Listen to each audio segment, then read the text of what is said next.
Hello everybody, welcome to Catherine Sews. Thank you so much for joining me today. Today I have the project that is going to convince you to buy a serger. And if you already have a serger, then you're going to also love this project because I'm going to show you just what your serger is capable of. I'm going to make this entire project only on the serger. I'm not even going to touch my regular machine. What I'm making today is a tiered skirt, gathered, elastic casing, fine rolled hem. All of that is going to be done on the serger. I'm using a t-shirt knit, super easy to work with, and just fantastic for summer. So if that sounds good to you, let me first tell you about my serger. I invested in my serger 30 years ago. Like, it can't be.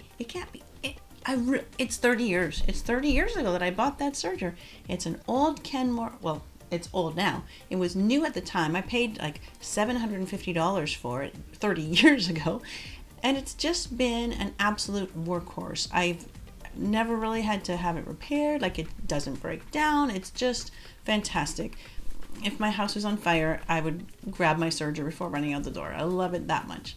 For $750, 30 years, what's the math on that? That works out to $25 a year that serger has cost me. You just don't find a better bargain. My serger is 4 threads, and I think that's what you want to look for in a serger. And it has to have differential feed for you to be able to do gathering and a lettuce edge hem, which is what I'm going to show you today. So, if that all sounds good to you, let's get busy. Okay, so for my fabric, I just bought 1 yard. I'm going to be able to cut all 3 tiers out of 1 yard. If you want a 4th tier, you might need to go for 1.5 yards. If you just want a little shorty skirt, you'd be okay with 3/4 of a yard. You can also mix up your fabrics and do each tier out of a different fabric, and you can play around with that. That would be really fun too. I'm just going to stick with all of the same fabric for today. Now, if you do mix up with different fabrics, just stick with the same kind of fabric in terms of if you choose a knit, stick with knits. If it's a woven, stick with wovens. Not a good idea to mix knits and wovens. Since mine is a knit, I'm not going to be adding in a lot of ease. If you are using a woven fabric, you probably want to add like a good couple inches extra to the hip circumference, just so you have that ease of movement. With a knit, I'm going to be fine to basically just cut my hip measurement. I am going to make mine a little bit looser around the hip just because I don't like anything to come in close under my tummy. It's just more flattering for me. But if you're very comfortable with that area of your body, you can do yours nice and snug. The knit will just hug your body in a very flattering way, so you would not need any ease at all. I want to introduce you to the differential feed on your serger. So for normal serging, just finishing your edges, your differential feed would be normally set to 1, which means it goes through in sort of a balanced, even way. It's not being stretched, it's not being compressed. If I change the differential feed to 2, then when I serge my edge, it compresses the fabric and gathers it up. And so I've got just a little test piece here out of a similar weight knit. So this scrap of fabric is 18 inches by 4, and I'll serge across it with the differential feed set to 2, and then I'll re-measure it and see how much it gathers it in. That'll give me like a little formula to use, so I'll know how big to cut each tier. Later on, at the end of the project, I'll show you what happens when you set your differential feed down, and what that is going to do is stretch out the fabric as it goes through. We'll finish off the project with that. It's going to be nice. Okay, so on my old Kenmore, there's the stitch length at the top and then differential feed down here. And I would normally have the differential feed set at 1, but now I'm going to move it all the way till 2. And with just that one adjustment, now when I serge along my edge, it gathers it up for me.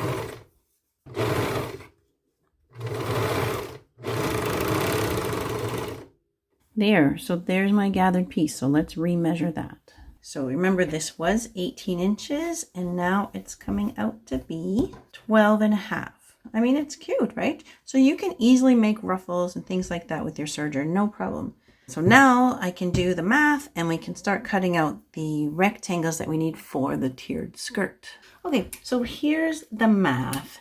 I had an 18-inch piece. It went down to 12.5 when I gathered it. So if I take 18 and divide it by 12.5, I get 1.44. So each layer has to be multiplied by 1.44. I don't want that to be confusing, so let's just review that. To find your increase amount, first you're going to take your test piece. Mine was 18 inches long. And you're going to serge it with the differential feed set at the highest level. Then remeasure your test piece. So mine turned into 12.5 inches. And then you'll divide the original measurement by the new measurement. So that for me was 18 divided by 12.5, which gave me 1.44. That is my increase amount for each of the tiers. But first, you have to cut your waistband. And so that is just a snug hip measurement. Then you cut your first tier, and that's just your hip measurement plus as much or as little ease as you want. Then the second tier, that's where you take your first tier measurement, which is your hip, and multiply it by that increase amount, which is 1.44 for me. But you figure out your own increase amount, and you'll use that for each tier. So the third tier is you take the measurement of the second tier and multiply it by your increase amount. And then if you do a fourth tier, same thing. Take the measurement of your third tier and multiply it by that increase amount. So for me, that looked like this. My fabric was on the fold, and then I drew my waistband. So your waistband has to be equal to your hip measurement, but it can be a snug hip measurement because that just has to sort of wiggle on over your hip. So for me, it was 39 inches, but on the fold, so 19.5. by 3 inches wide to accommodate a 1 inch elastic. Then I drew my first tier, which is just your hip measurement plus whatever ease you want. I wanted a little bit of ease so that it wasn't snug underneath my tummy. It's just more flattering for me, but that is entirely up to you if you want to add ease or not. If you're using a woven fabric, you definitely want some ease of movement there. So my loose hip measurement was 41, so it's on the fold, so 20.5. And then for the depth of that, I did an 8-inch tier, and you can play around with the depth of all your tiers. I made mine all even, 8 inches, but you could start off small and get bigger, whatever. The depth is completely up to you. It's a design decision. I didn't even add seam allowance because I'm just serging, and the seam allowance will be very small, and the fabric is stretchy, so I'm not going to worry about adding seam allowance. And then this is where the increase amount comes in. So my second tier is the first tier times the increase amount. I had to take that 20.5 and multiply it by 1.44, which gave me almost 30 inches. And so that was basically the full width of the fabric. My fabric is about 60 inches wide. So yeah, that's the full width of the fabric. And then the third tier, so I took that second tier measurement, the 30 inches, multiplied by 1.44, my increase amount. But remember, you have to figure out your own increase amount based on your serger. And so that came out to 43 inches. So for that one, I needed 2 pieces because it's wider, obviously, than my fabric. So 2 pieces that are 21.5 on the fold, and then again, just the same 8-inch depth. So those last 2 pieces will combine together to make that third tier. So I drew out my rectangles, and then I used a rotary cutter to cut them all out nice and fast and straight.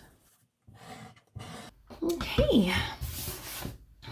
So the first step on this at the serger is to just join my edges. I'm going to put my waistband right side together. I'll be serging there. This is the top tier. So same thing, right side together.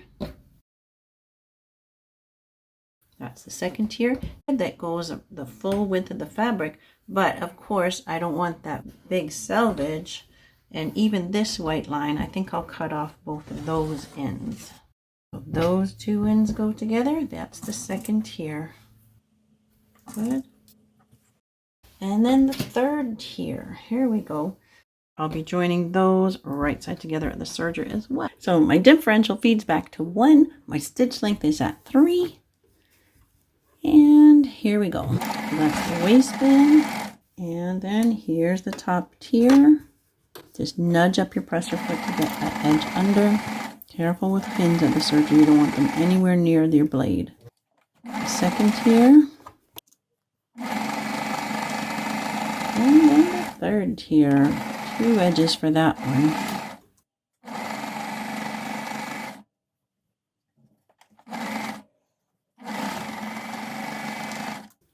Okay, so they're all serged together, and it's just faster to chain them together like that and then cut them all apart. So I'm going to start with my waistband and the smallest tier. This tier is not really getting gathered into the waistband, but it is a little bit bigger. So I'm going to quarter mark it.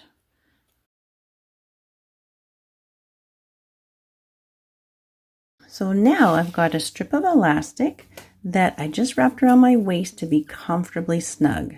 And I've got the two ends here. I'm going to serge them together. If you're worried about that not being quite strong enough, once you get to the end, lift up, wiggle it, flip it, and come back the other way. So that's serged twice. That'll be nice and strong. So that is going to get wrapped inside my waistband. This is a little bit bulky where you serge your elastic together, and there's no reason why you couldn't do that on your regular machine to make that flatter. I'm just proving a point today that you can do the entire project on your serger.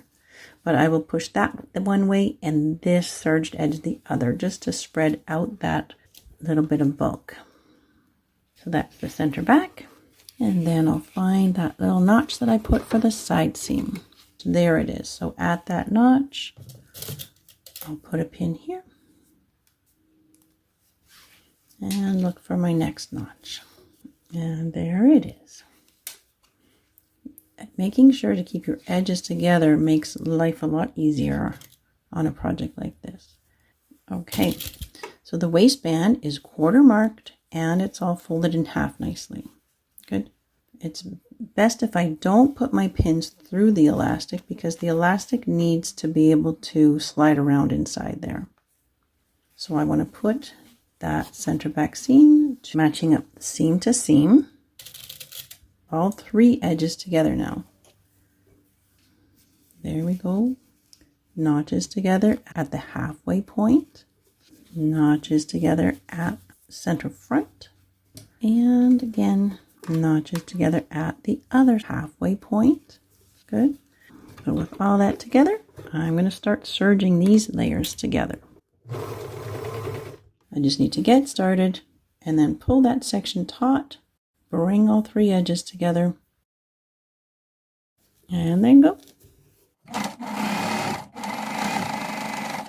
So the elastic is kind of against the fold up in here. I don't really want to catch the elastic in this seam.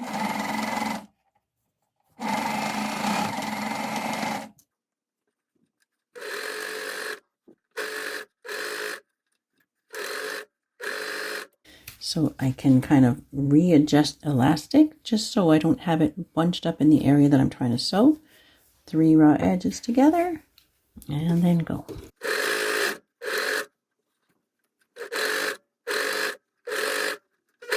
I need to let that elastic move around freely in there and pick up the next three edges.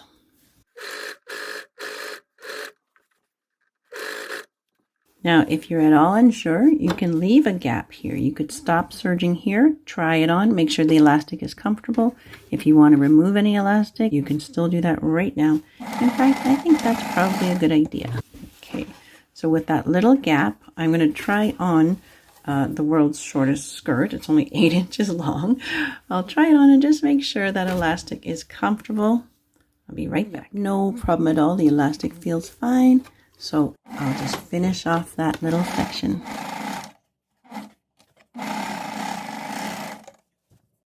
Okay, so it's time to gather up the other tiers. So I'm going to change the differential feed to 2. So that's as high as I can get my stitch length, and I can only go to about 3.5 there, but that'll do just fine for this to gather up. So I'm trying not to cut off anything and just sort of let it bunch up. And I don't know if putting your finger behind makes a difference or not, but it makes me feel like it does.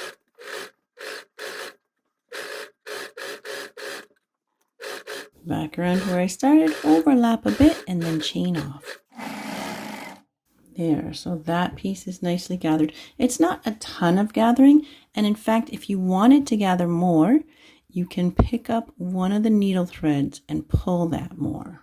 Here on a little sample, I'll show you if you wanted it gathered more, just pick up the needle thread and use that just like a regular gathering thread. You just pull that up more and it gathers it in a little bit more. You can do that in a few spots around till you get it gathered as much as you like. There's the gathered second tier, and this is the top tier. And then I'm just going to flip those to be right sides together. Just like that. Match up that center back seam. At this point, it's still just all a center back seam. On the next tier down, we won't have a center back seam, we'll have side seams. But this just fits together nicely. So you're just pinning all around this circle, bringing your edges together, getting that gathering to be like evenly distributed all the way around. Then I'll switch back to the regular serging stitch and I'll just serge these layers together. I'll do the exact same thing with the next tier down, and then all we have left is the little hem. We'll use a different serging stitch for that. There we go. That's going to be perfect. So differential feed at 1 and stitch length of 3. Okay. If you just wanted a little short skirt, then you're done. I'll quarter mark this second tier, the bottom edge of it. There's the center back where the seam is. Center front there.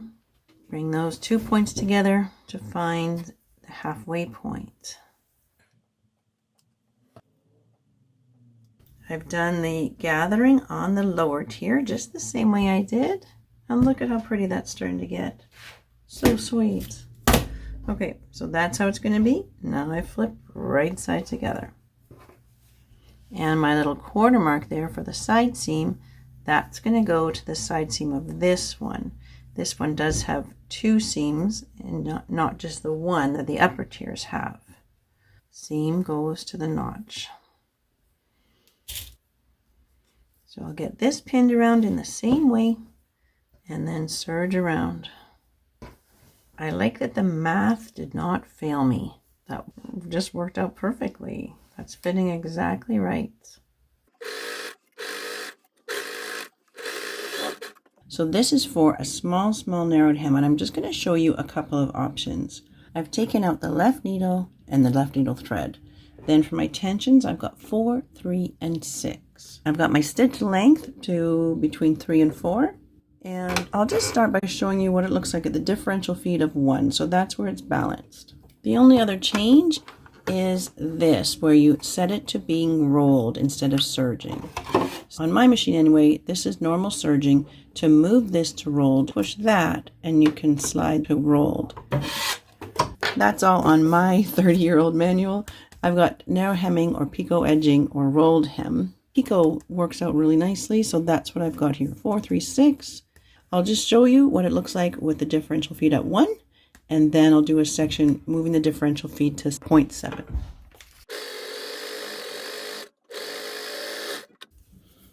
Okay, so that's fine. That's not bad at all. But now this 0.7 of the differential feed, especially if I kind of stretch it back, right, I'm going to hold it back a little bit.